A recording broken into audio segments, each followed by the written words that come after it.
AM 1450, FM 99.3 KNSI. Welcome back to Your Health. This week's guest, Dr. Andrew Maloney, who is a pediatrician with CentraCare. And folks, we are going to focus on pediatric obesity medicine. I know, I had never heard of that before either. Here is the reason why we are having this conversation. Within the past 12 months, providers at CentraCare saw more than 13,000 children for a physical or well-child check. Of these kids, more than 4,300 of them met the criteria for being overweight or obese. About 1 in every 3 children had a BMI percentile for age above the 85% category. Dr. Maloney, first of all, welcome. It's good to see you. Thanks. Nice to see you, too. What is going on out there with our kids? Well, this is really a build-on of what's been going on overall. What you see is a multi-generational thing where the weights of parents, the habits of parents, the availability of food, of screens, just move on the way down the age line to younger kids. All right. So it's kind of strange. We were talking about this off the air. Obesity medicine, weight management. What is that?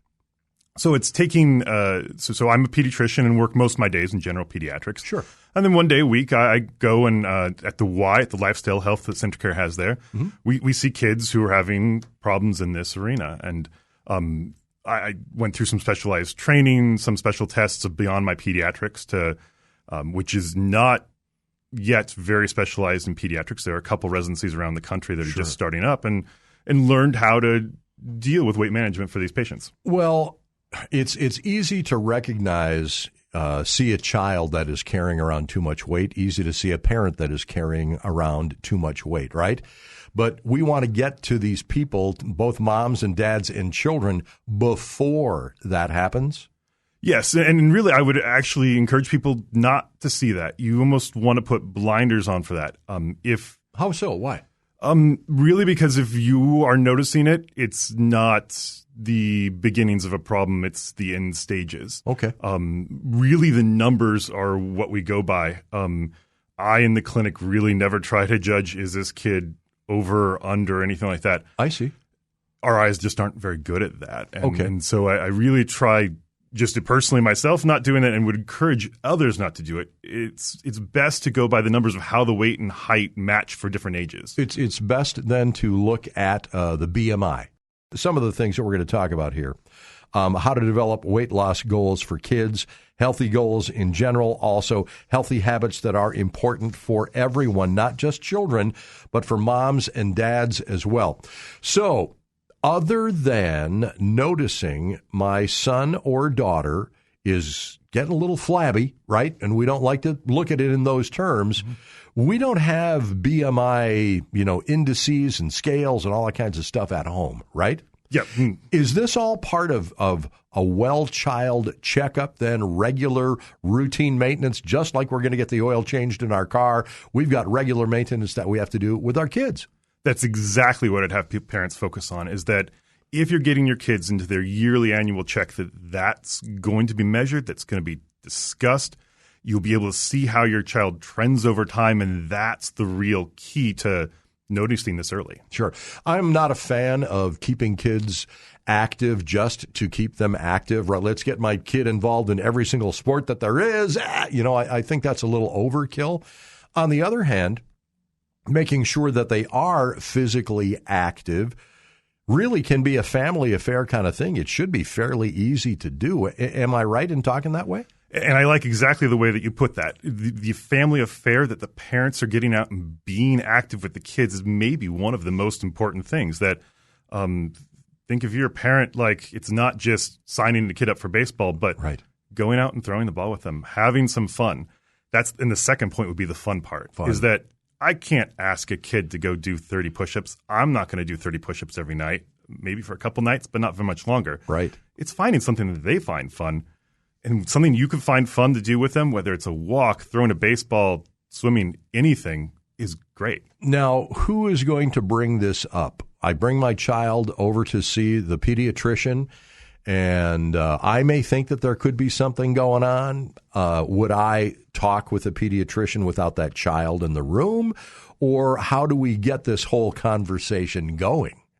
So there's a number of different ways to do it, and probably every pediatrician has a little bit different way. I don't tend to kick kids out of the room. I tend to just sort of lay it on that, hey, this is where we are, and this is what we're going to do about it. For everyone, this is where your growth is. Partly because the number itself is just a number, and it's something that we can track over time. But it's the improving the habits that's the big thing that we're going to look at as we go on. You can carry around a few extra pounds, right? But if you are physically able to do that, if your all of your numbers match up, line up, that might not be the worst thing. It would mean that maybe you should improve healthy habits because there's really nobody in the world that couldn't improve some habit. Somewhere, somehow, sure. And certainly speaking about that, and we're educating the pediatricians that I work with, and we know a lot about this. We can help a lot about this. Yeah. But it's looking at that and measuring between the things. If other health problems are coming up and other health problems are being affected by this, then it just leads to higher levels of intervention. Dr. Andrew Maloney is a pediatrician at CentraCare. We are talking about pediatric obesity. How to tell? Where do you get the conversation started? We will continue our conversation in a moment. AM 1450, FM 99.3, KNSI. AM 1450, FM 99.3, KNSI. Back with more of your health. Dr. Andrew Maloney is a pediatrician with CentraCare. We're talking about pediatric obesity. Not an easy topic. Talking about weight and obesity certainly can be challenging. It is important, though, that we have these conversations with all family members, not just those with excess weight concerns. We're talking about how to approach this conversation with your family and how CentraCare's pediatric obesity weight management team can help. Doc, I'm trying to think of how people need to start wrapping their minds around their body, the exercise that their body needs, and the amount of food, what goes in, what goes out, that sort of thing. And again, I'm just going to jump back to the jalopy, right? We treat our vehicles better sometimes than we do our own bodies. And we need to change attitudes overall, don't we? Yeah, it's thinking about, hey, sometimes it's towards the annual physical and getting that checkup like you would for the car, the oil change. It's thinking about how do we move in a way that our body's meant to move. Mm-hmm. It's thinking about what premium of fuel, to use the analogy, do we put in, sometimes you'll go to a gas station and it's just you get what you get, but sometimes you're going to have to think about getting a little bit more. So we are inundated with commercials all the time telling us, oh, you should have this. Aren't you hungry right now? Well, yes, I am. Well, that is also part of the problem, I think. We're getting marketed to hand over fist. How do we then sit down, talk with our doctor, talk with our kids, because nobody wants to be called fat, right? No, and we very much try to avoid that term, and it has such a negative connotation. Okay. We would avoid obesity too, and that's why we go weight management, except that some of the medical things, just diagnoses, have to be that term. I understand that you don't want to ruin someone's attitude about themselves, right? Self-esteem. I mean, that may be part of the problem right there. Mm-hmm. But there comes a time when we have to face the facts, look in the mirror, right? I mean, that's for me. I'm talking about myself here in this particular case. But again, you have to talk about this subject very carefully with children, don't you? Yes, you definitely don't want to make them feel bad about themselves. Right. We work. Kim Hellier is a psychologist who works on our team. We are very much paying attention to that because nobody wants to feel bad, and we try to make a program in our program that's fun. That we're challenging them. We're giving them small goals to lead them somewhere, but we're really trying to make it so that they're having fun, even sometimes at the clinic appointment. It's hard for adults to understand all of this. I can't imagine how hard it must be for kids. It is, and often use a lot of stories and trying to go, well, how would I feel in this way when we're talking about this, and especially in stories where we're trying to change how they think about what foods they prefer or don't prefer, how they eat and how they feel fullness. Okay. Food is love in Minnesota, right? Food is love everywhere. That is true. That is true. But especially with us Norwegians and Germans and Scandinavians and all of that. It is part of the culture, right? How does one go about changing culture? That's a big job. It is. And we try to do on the side part of it by not changing that food is part of the family. In fact, one of our first interventions we have with every family is the structure, bringing the family to the meal, to the dinner table with the screens off and away, where they can have that culture, that talking with each other, that structure and that time of eating is very, very important for any of the meals, whether it's after school snack or the evening dinner. Now, it's been a while since I've had children around the dinner table, okay? But it was one of the things that we always stressed as a family. Has that gone away? It has to some degree, and part of our interventions for any family is bringing that back. It has been studied many times that the family meal is very preventative for a host of features. A lot of psychologic problems are less in people who are having family meals. A lot of the obesity, overweight, overeating problems are less. It is good to eat together. Right. Doc, you've used the word intervention a few times here, okay? That can have a kind of a scary connotation to some people, right? Because they're talking about, oh my gosh, I see this on TV, but they're talking about drugs and alcohol. Well, food is as much of a problem, right? Or can be? It can be. I mean, and people wanting different foods, different types of foods, taking foods at different times. The body, it's a very different process than the addiction you would get to drugs or alcohol, but it's a behavior that's very similar and can lead to different but more severe health problems. Dopamine is dopamine. It happens. It does happen for sugar just as much as it does heroin. Absolutely. Yeah. How does one then have this conversation with the family? Because it goes back to mom and dad setting a good example, a good lifestyle. This is how we live our lives here at the Hughes family. This is what we do, right? Yeah. And sometimes it's asking people to change that. Yeah. I mean, if mom and dad aren't out there walking with the kids at night, that's got to start. Yeah, and it'd be something we highly encourage. And what we find in pediatrics, we're dealing with behaviors all the time, right? Is that it's noticing what are you doing with your kid and going, oh, so you went out for a walk this last weekend? Did you have fun? What did you guys see? I mean, focusing on the good things to change the behavior instead of the bad ones. Now, earlier in this segment, I was talking about getting your mind wrapped around all of these things. It is so hard to realize what your body is really all about, okay? In my opinion, we are about putting good food in, getting good results out, but it is so hard somehow along the way. We lose focus. Is that a good way to look at it? Yeah, we usually address that. I mean, so focus, we the other side of it is mindful eating, that you are thoughtful about when you're eating. Right. So when you sit down to a meal, again, whether it's an after-school snack or dinner, that you are thoughtful about what you're eating. You're thoughtful about how hungry or how full you are. We actually use hunger scales with kids to go, well, how full are you now and how hungry are you now? And so that you can notice that nobody really wants to be at that overfull Thanksgiving stage that makes you feel sort of sick or past, but that doesn't mean you should be hungry all the time either. You should be moving back and forth between somewhat hungry and somewhat full.